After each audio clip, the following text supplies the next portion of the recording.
Senator Van. Thank you, Chair. And Commissioner and team, thank you very much for appearing again before us. Much appreciated, and sorry we're running so late into the evening.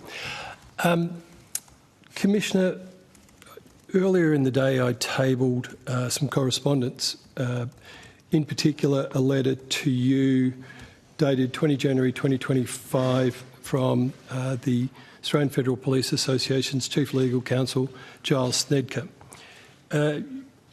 You received that correspondence? No, Senator Van, you tabled it earlier with the Attorney General's portfolio. But Isn't that tabling it for the committee? No, but that doesn't mean that the Commissioner would have seen that document. The document would have been circulated to committee members like myself and other members at the table, but they might have knowledge of the document otherwise. Thank you, Senator. I forgot to introduce myself before. Lisa Gale, Deputy Commissioner. I am aware of the correspondence that you're referring to. Thank you, Ms Giles. But Commissioner, you're not aware of it, even though it was addressed to you? And at that point I might ask the Secretariat to circulate it. I think I am, yes. Terrific. Thank you for confirming that. Commissioner, in that correspondence, it talks about that Mr Snedker had become aware of the initial criminal investigation into the conduct of 4 senior AFP members over the management and production of the body of works. This was for Bulwark 58 operatives. Can you tell us the nature of that investigation, please, Commissioner? Senator, I will take that question as the head of unit for professional standards, and I do refer you to previous evidence, both in hearings and questions on notice in relation to these questions, and that I won't be answering questions about PRS investigations in a public hearing.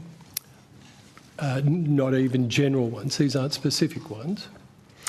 I won't be answering questions about ongoing PRS investigations. So you've just confirmed one of my next questions, that it's ongoing? That's on the record, yes, I've confirmed that previously. And can you tell the committee who is conducting the inquiry or the investigation? I've confirmed it's a PRS investigation, so sitting within our Professional Standards Command. So AFP are investigating AFP senior members? It's our Professional Standards Command. We have a very robust integrity framework, which is overseen by the Ombudsman. Thank you, Ms Barrett. The correspondence was responded to by you, Ms Gale, is that right? That's correct, Senator. In your response, you say that the AFP is, and Chair, would you like me to table this letter, knowing that the witness wrote the letter? Only if the Commissioner needs a copy. We don't need it. I'll be putting my questions to Scale if that assists. I left mine on the printer, but I can forward it. I have a copy of it. Okay. So you're comfortable? Yes. Thank you. In your letter, you state the AFP is satisfied it has in place appropriate risk and threat mitigation strategies and is well placed to manage any security issues. There is no identified direct or implied threat to the safety of B58 members. Is that a fair reflection of what you wrote? That's correct. You talk about direct and implied threats. Yes. Are they the only types of threats that can arise to an undercover operative or an ex-undercover operative? Can you perhaps be a bit more specific? To me, in that language, it is stating that there is a positive action that you can see and measure, whereas a threat, as we all know, can arise without notice, without being implied or having some grounding in something that you could investigate or see in a physical or data sense. Senator, I would just reinforce the views that or the position conveyed in the response to the AFPA, in that there is no perceived or direct threat. We continue through a robust structure and architecture for how we assess risk and threats, and remain open to reviewing and revisiting any concerns by members if they are, prepared to raise any new concerns that they may have in relation to what they perceive as threats to themselves. I've said that repeatedly. I've corresponded on 4 separate occasions indicating this, that I remain open to continuing to review the concerns of the members if they provide new, and I just restate, there has not been anything new to warrant any new response to the concerns. But if the members can bring forward something, we remain open, and will, I encourage anyone, I will review any new information. And Senator, I might just add that we did undertake a review. We had an external person undertake a review of the Project Bulwark capability, which, as you would be aware, is the capability that is responsible for addressing threats of harm to current and former members. There was a review undertaken in 2023 to ensure that it remains fit for purpose. That review found that the structure, the resourcing and the processes of Project Bulwark are adequate. It did identify some opportunities for ongoing enhancement. All of those recommendations have been implemented. And Senator, if I just could add, the AFP spends thousands upon thousands of hours ensuring that the identity of our undercover operatives is protected. The safety and well-being of our undercover operatives, both in the past and in the present, is of paramount importance to us. And certainly for me personally, as the Deputy Commissioner in charge of the undercover program at the moment, it is my #1 priority. And Ms Gale, I don't doubt that, but you weren't in charge at the time that these operatives were undercover or exited the undercover program, were you? No. No. And we've heard many times that there is glaring holes in the threat assessments that were done on them, particularly the revised one. There was one that said that threats were probable, if not certain, and then all of a sudden there was a revised one that said no threats perceived, perceived being the operative word.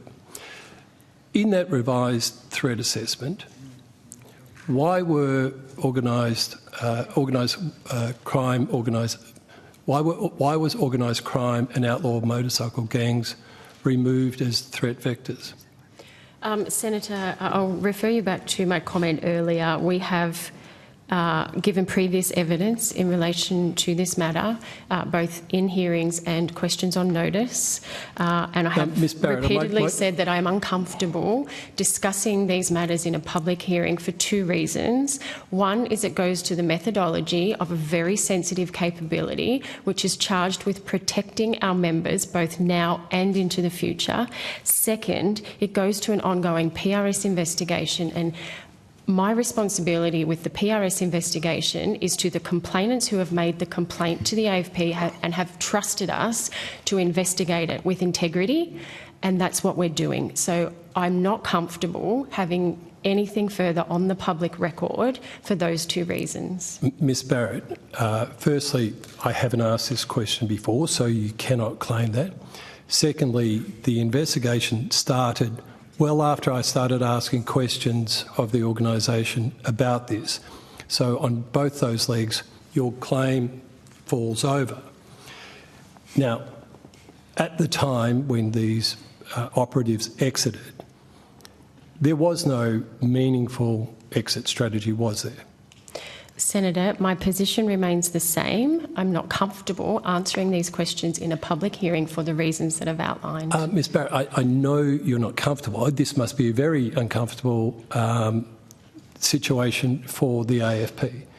You're investigating your own people. over a failure to keep your own members safe.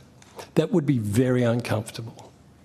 Senator, that's your categorisation, that's not mine, but my position remains for reasons that I think I've fairly clearly outlined as to why it's not appropriate in this forum. No, you think it's not appropriate, but this committee has a right to investigate these matters, and you must allow us to do that or put forward a PII. Senator, the PRS investigation needs to continue unheeded and unimpeded so that we can, as I said, fulfil the obligation to the complainants who have come to us and trusted us to undertake the investigation. But they don't trust you. That's the problem. And any future undercover operatives are going to struggle to feel that they can trust you to look after their safety and well-being. And as I said before, I've been asking these questions well before the PRS investigation started, and my questions weren't answered then. So I don't believe that you've got a strong case to say that you won't answer them now. Senator, if I could just add, in relation to your comments regarding future undercover operatives, I can say to you that we have a very robust system in place to provide support to both current and looking forward future operatives, utilising SHIELD, utilising psychologists. We also undertake regular assessments on our operatives to ensure that we are monitoring and we continue to reassess their well-being, and we have psychologists embedded in place within our program specifically to ensure that we are maintaining the well-being of our operatives. Can I also Ms. Garr, sorry, no, I'm going to lose a call soon, so can I cut you off there? Hopefully not rudely. Isn't the fact that you need to have psychologists on hand testimony that the process isn't robust, because people are only going to have psychological impacts from their undercover work if they can't exit safely? No, Senator, I don't agree with that. What really? I would say what I would say to you is there are a number of high-risk areas across our organisation. We're a policing agency, and a number of activities that our officers undertake, not just in the undercover operations space. And for general members, I think it's a wonderful thing, and you should be congratulated for that. But we are talking about a very small cohort of your members, and there was no exit strategy in place. There continues to be no exit strategy in place. Even the most basic things that you would expect to be given to an exiting member in terms of what might happen. For example, we talked about direct and indirect or implied threats. What happens if they bump into an ex-POI out the street? How is that taken into account? Please. And I'm not every police officer in Australia has that fear. But it's a different level if you've been undercover and deceiving these people. Well, there are organised crime that would have their own mottos about that. I understand that, but you think about it, police officers, we don't often go to places because we don't want to be identified. And I understand that. So I understand that our undercovers, and I understand what you're saying, but we all carry that. Commissioner, including for when you have to go on holidays, when you have to do all of that, it can be challenging. And I think the two deputies are handling this the best that we can with the issues that we have. And they are looking at the human side of it and how can we resolve this. Senator Van, I need to rotate the call. So you've got one more question, yes, and I'll do that. Commissioner, that effectively says to me, and I agree, it's a dangerous job, we all accept it. It is. And no question about that. But undercover is particularly dangerous. And the fact that you say, and bundle everyone up together, sort of screams that that there is not specific treatment or exit strategies in place for undercover operatives, and there certainly wasn't for these people. And I still today cannot understand why you and or the Attorney General have not taken steps to ensure their safety. I'll leave it there, Chair. Thank you.